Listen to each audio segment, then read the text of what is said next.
I els hem de contar que venen cap a la Comunitat Valenciana 3 premis Max. Només en sabíem segur un, el de caràcter social, per la gran tasca que fan els Pallars Hospital, però a més anit a Cádiz, Pont Flotant aconseguia el Max a millor autoria teatral i el músic castellonenc Enric Montfort pujava a l'escenari pel Max de millor espectacle de dansa. Avui encara, amb ressaca emocional, hem pogut parlar amb ells. Estem encantats d'haver rebut el Premi Max des de Cádiz. Sí, la pometa. És l'alegria d'estos clowns que treballen en els escenaris més difícils. Anit la professió es reconeixia al majestuós Teatro Falla de Cádiz amb el Max de caràcter social d'enguany. Avui ho celebren a prop de la mar. Estamos encantados de haber recibido este premio Max porque supone un reconocimiento, valoración y visibilidad al oficio del clown de hospital.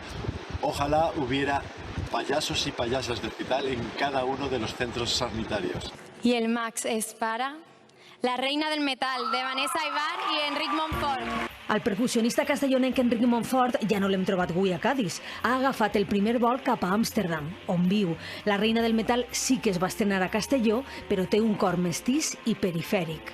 De verdad, coproducción Holanda-Sevilla y Jaén. Y Castellón. Castellón, viva la periferia. Felicitat, de molt d'amor, rebre molt d'amor de gent a la que vols, no? I de molt d'agraïment.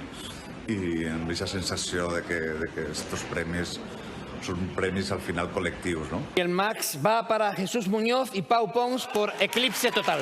Va ser l'últim Max que es lliurava a Cádiz i ja ven tren cap al barri de Patrais. I el volem dedicar a totes les valencianes i valencians que segueixen i a totes les persones que s'han recolzat i que fan que avui en dia puguem tornar a València amb esta pometa.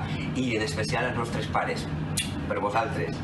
Uns Max que demostraren una vegada més el talent de les arts escèniques i vaticinaren que el futur serà amb teatre o no serà.